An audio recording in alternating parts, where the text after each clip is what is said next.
originating from the podcast studio inside FAM 360's headquarters in Atlanta, Georgia. This is the Above and Beyond Leadership Podcast.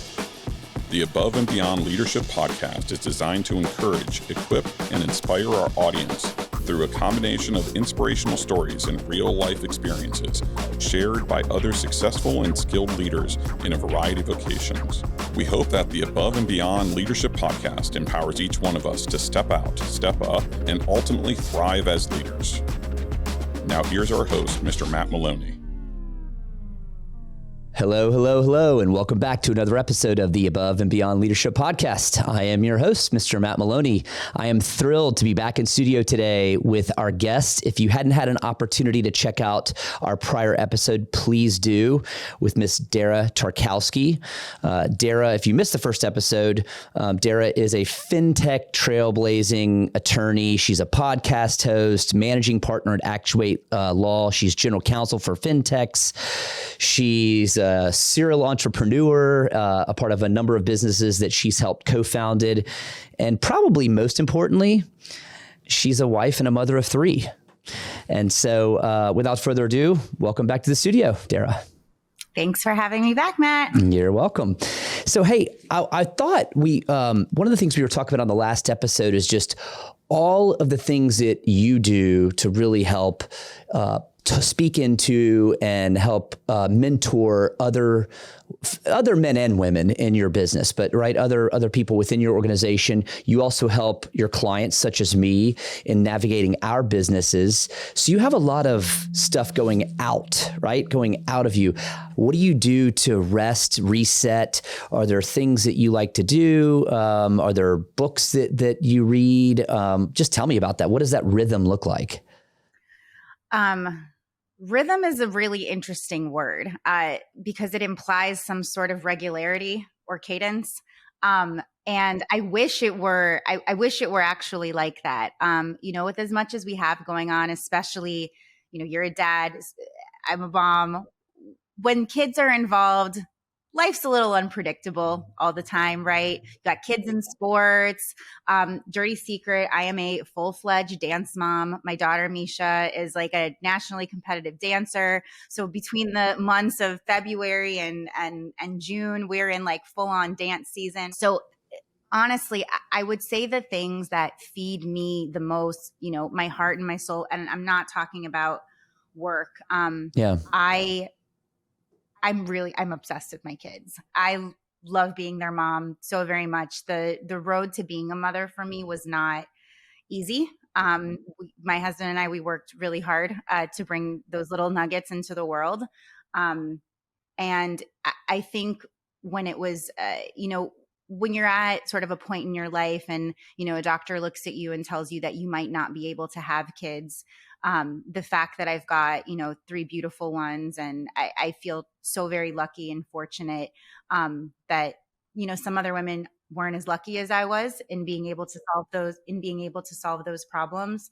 So I don't take any of that for granted. So whenever I'm having a rough day at work or, it's sort of bringing it back to the why and why I do things. And so much of the why is because of my family, and wanting to be a great mom and a great role model for not just my daughter, but even in some ways, more importantly, my sons, and being able to have them see mom in that role. They're very much a part of my work life. They're here all the time. Literally when during the pandemic, when things were shut down, my office was closed, but my daughter did remote school, like in the cubicles, like behind me. So it was just sort of she and I here, and she was practicing her clarinet during Zoom band practice. Yeah. So it's like a perfect environment, right? Because you didn't have a lot of people in the office, if any. Maybe you had no one really. Right. So we had shut down the office, like so many other employers had done. But for me,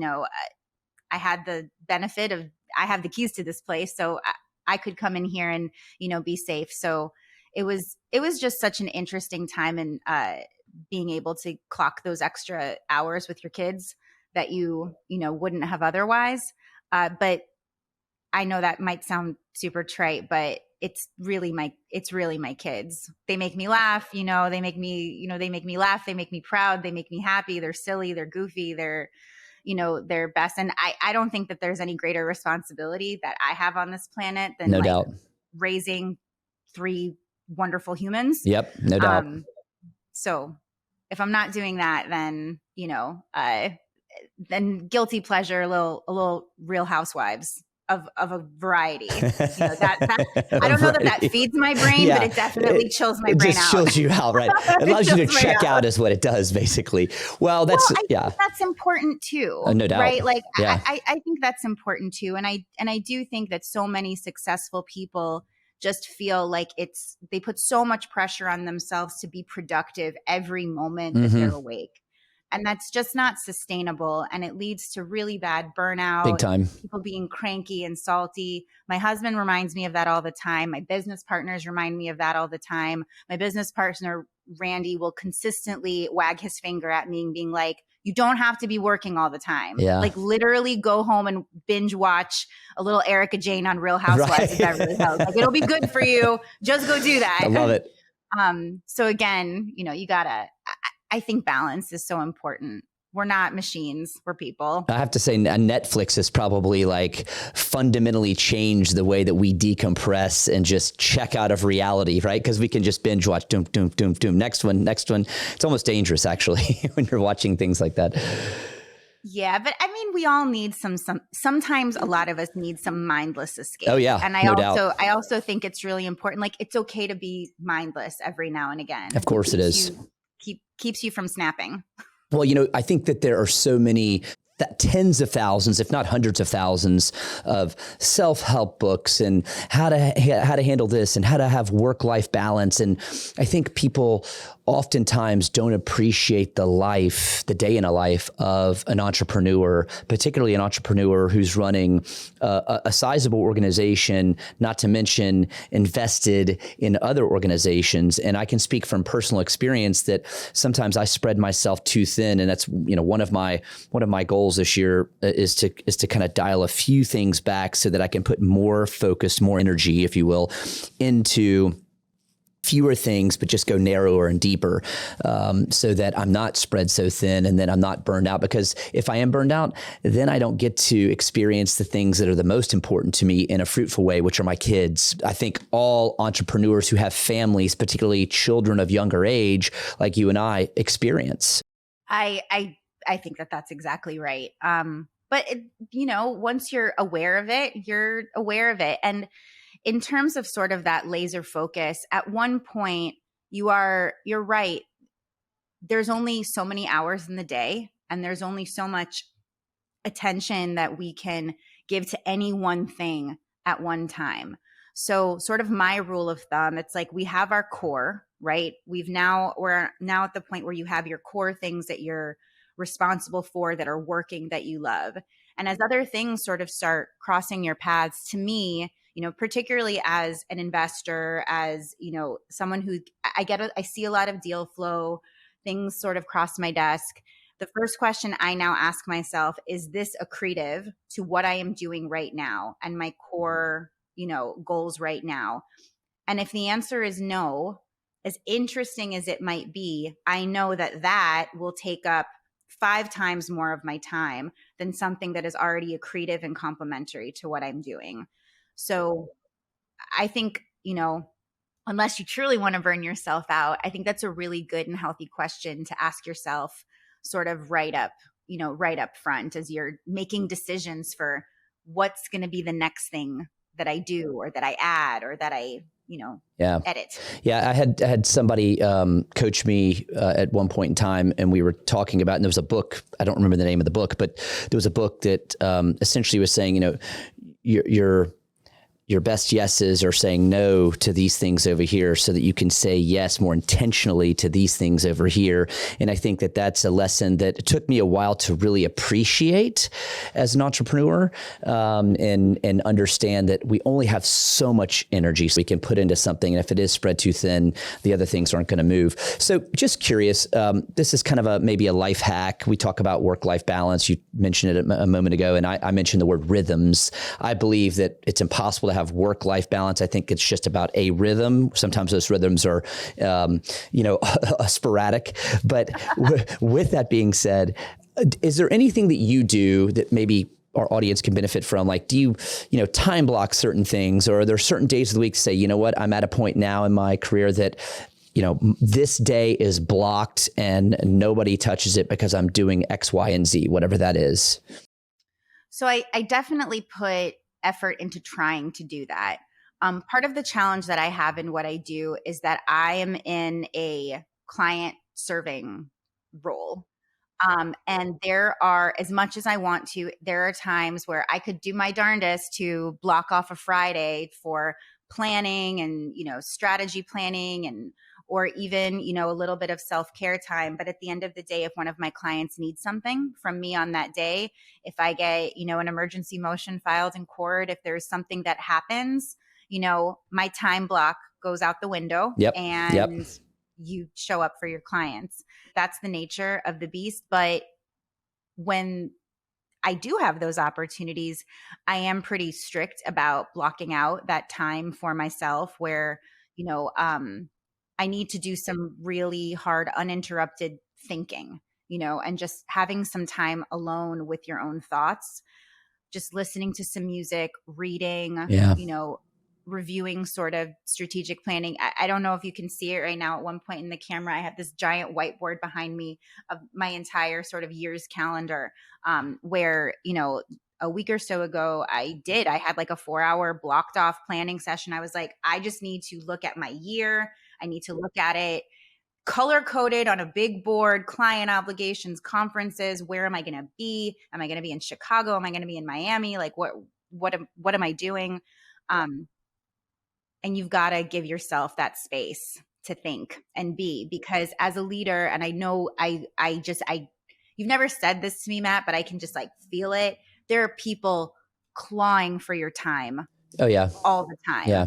Everybody is Without desperate to get on your calendar. Yep. Your employees need you. Your family needs you. Vendors want to pitch you things. Yep. Like it's just this constant battle for Matt's time. And I bet in your organization, that is one of the most valuable commodities. Without a doubt. Right? 100%. Because, that we're the engines and we make that run. And it's wonderful. And it's very stressful. It is.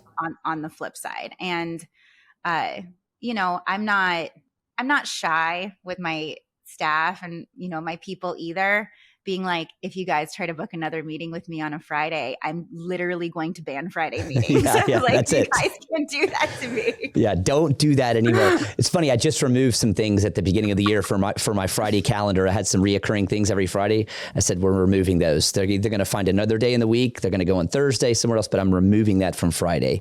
I'll allow meetings to go up for me till 11 a.m. on Friday. That's it, because there are so many things that we may not have gotten to throughout the week that I'm now having to use that other time on Friday to be able to clean up, right? To clean all that up. So what's the best piece of advice someone's given you, whether it's a friend in something that they were being harshly truthful with you about, or whether it's a colleague, or whether it's a mentor or a coach or a parent or whatever? Well, there's more than just one. I'll pick some of my top favorites. So I've been reminded on more than one occasion by people who know me very well and who I have a great deal of respect for. I struggle on occasion with holding others to the same expectations that I hold myself to. And just because I would do or act or behave in a certain way or scenario doesn't necessarily mean that's either the right way or what I ought to expect of others. As much as we all want people to do the right and perfect thing every time, like every time there's a problem or an issue, they don't.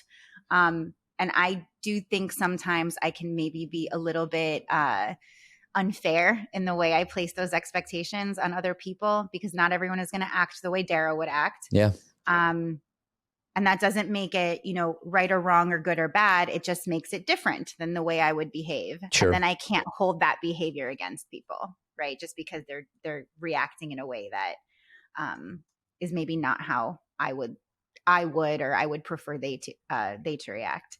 So that's, I've got to work on that a lot for myself. And that is something that's just like, Dara, not everybody's you. Not everyone is going to do things the way you do. And that doesn't mean that they're wrong, or so that's a big one. I've also constantly been reminded to give myself a break. I am very hard on myself. Yeah.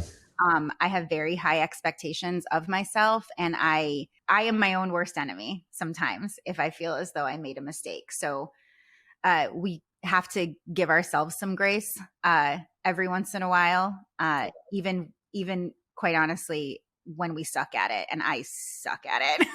Yeah. Well, I think we are, most of us can be our own worst critic, and critique ourselves. That the danger in that is that if we're not happy with something that we are or aren't doing, that can spill, at least for me, it can spill out of me and spill over into my discussions or relationships with other people. And that's 100%. I couldn't agree with that more. And I will never be accused of being a good poker player. I should never play poker. Nope, ever. That is not my game in Vegas. Yeah.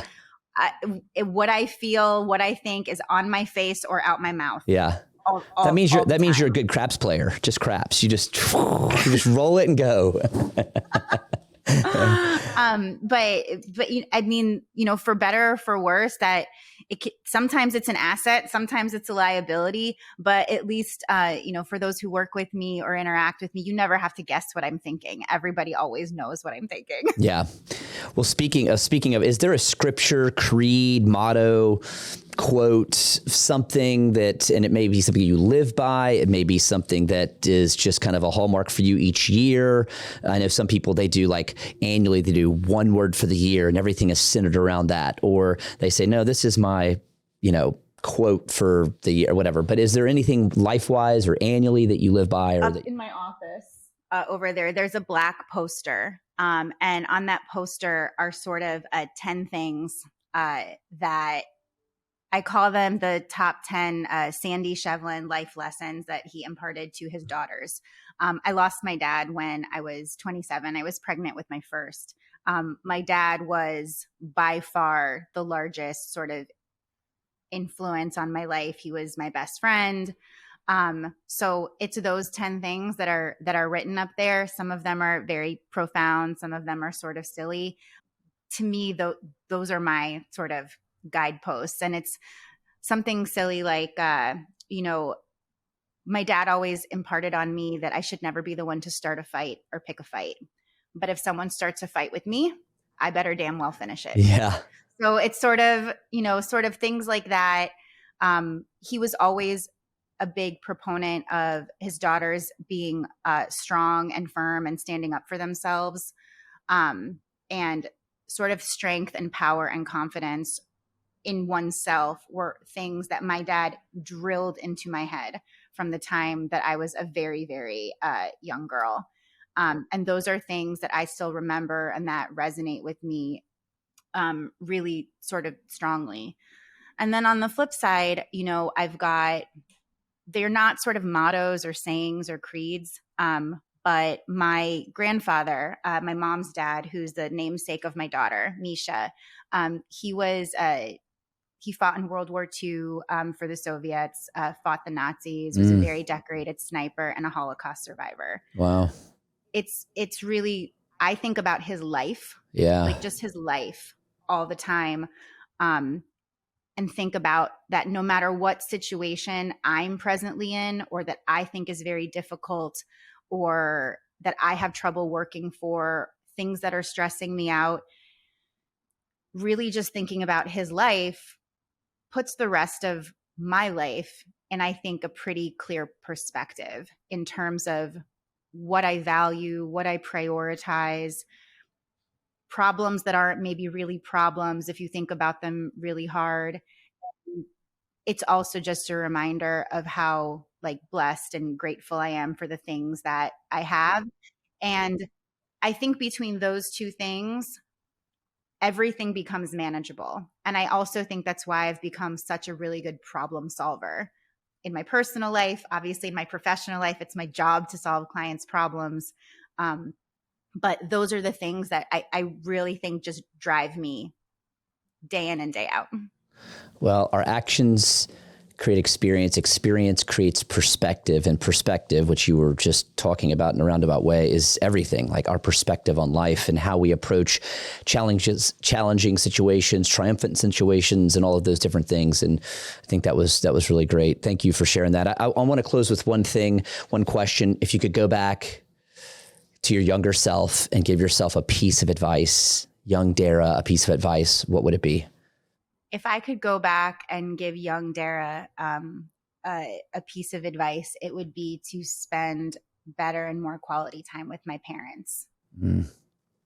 I think that's wise. I think as many of us, I say that I lost both my parents at a relatively young age. They aren't around to see my kids growing up, and there isn't a day that goes by that I don't think to myself, why didn't I make better use of the time that I had with them? And I think so many young people get so caught up in their goals and their achievements and, what they, and really building their own lives, that you can't forget, what massive influences, your parents, are for you, if you're fortunate enough to still have them. Yep.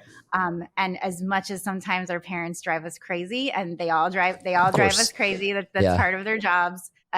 Our time with them is so limited, and we have so much to learn from them. So if I could go back, I kick myself every now and again for not making better use of that time. I think that's wise advice. Dara, thank you. Thanks for joining. Thanks for taking time out of your busy schedule to join us here on the Above and Beyond Leadership Podcast. And thanks for just sitting with me and having a conversation today. Lots of wisdom in there. And I'm thankful that I know you. I'm thankful that you're my attorney. And I'm just looking forward to continuing to get to know you better. And congratulations on all your success. Thank you, and congratulations on yours. The show's a big hit, so I know that's not as podcast host to podcast host. I know that's not easy to do. So well done, and thank you guys all for listening to Matt's podcast. Thanks. Closing quote: "The size of your dreams must always exceed your current capacity to achieve them. If your dreams do not scare you, they are not big enough." Ellen Johnson Sirleaf. To all of our subscribers and listeners out in podcast land, I hope today's episode was both empowering and inspirational. Until the next episode, I pray that our daily lives are filled with opportunities to lift others up as we aim to go above and beyond. Thanks, everyone. Thanks, Dara. Our executive producer and host is Matt Maloney, President and CEO of FAM360. Strategic Communication Coordinator, Michelle Ducato. Production assistance by Tin Dog Studios. Director, John Roland. Creative Assistant, Whitney Roland. Theme song, Connecting Dots by Curtis Cole, provided by Artlist. Please subscribe today and don't miss any of our weekly episodes.